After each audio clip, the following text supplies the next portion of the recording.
रसोई में खटपट की आवाज़ सुनकर ममता की नींद खुल गई। घड़ी देखा तो सुबह के 6 बज रहे थे। उसने बिस्तर से उठने की कोशिश की पर उठ ना पाई। विवेक ने आंखें बूंदे ही कहा, कहाँ जा रही हो? रात भर तेज बुखार से तप रही थी और सुबह होते ही तुम्हें काम की चिंता होने लगी। ममता ने धीरे से जवाब दिया, माँ जी अकेले नाश्ता बना रही होगी, उनसे इस उम्र में अब काम कहाँ होता है। विवेक ने झुंझलाकर कहा, तो तुम जान दे दो बस। अरे ठीक है, थोड़ा आराम कर लो फिर कर लेना। ममता भी जानती थी कि चाह कर भी वो आज बिस्तर से उठ ना पाएगी। पिछले 3 दिनों से उसे दस्त और बुखार लग रहा था, पर कल रात को जैसे ही एक एक पल गिनते बीता, वो लाचार सी चुपचाप लेटी रही। शादी के बाद इन 8 वर्षों में शायद ये पहली बार था कि ममता इतने जोरों से बीमार पड़ी हो। कुछ देर की खटपट के बाद सब शांत हो गया, पर ममता मन ही मन पछता रही थी। शादी के बाद उसने घर की सारी जिम्मेदारी अपने कंधों पर ले ली।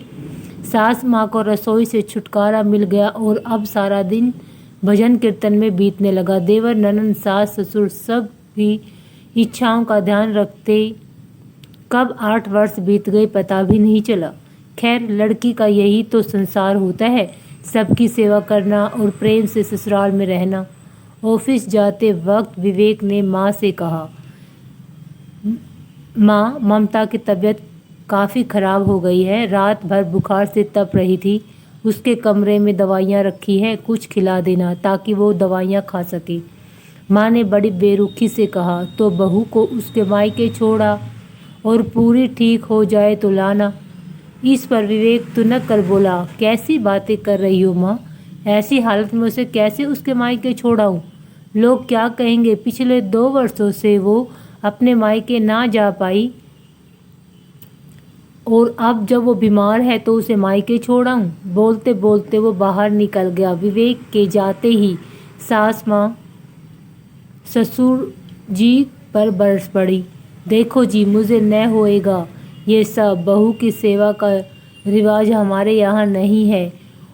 वो और होती है सास जो बहू के पैर दबाती है। मुझसे ये सब काम जहाँ ना होगा। शास्त्र जी सिर झुकाए सुनते रहे सब, और सब सुन रही थी ममता। आंखों में आंसू लिए इन 8 वर्षों में अपने कर्तव्य पूरी निष्ठा से निभाती रही। वो एक दिन की छुट्टी भी ना ली। मुश्किल से 2 बार अपने मायके जा पाई थी और तीसरी बार तो स्टेशन से ही लौट आई, क्योंकि उसकी बड़ी ननद अचानक से आ गई थी। और आज एक दिन जब वो इतनी बीमार है तो बोझा बन गई है अपने ही घर पर। अपना घर, क्या सच में ये उसका अपना घर था? बचपन से ही लड़कियों को सिखाया जाता है कि ससुराल ही उसका अपना घर है। पिता के यहाँ तो वो पराया धन है और ससुराल में भी वो पराया घर से आई समझी जाती है। पूरी उम्र खुद को साबित करते बीत जाता है, तो लड़की का वास्तविक घर कौन सा है? उसकी जन्मभूमि या कर्म भूमि? शायद इसका उत्तर आज तक नहीं मिला। दोस्तों, अगर कहानी अच्छी लगी हो तो प्लीज़ वीडियो को लाइक कर दीजिए और कमेंट करके बताइए कि आपको कैसा लगी। धन्यवाद। Thanks for watching.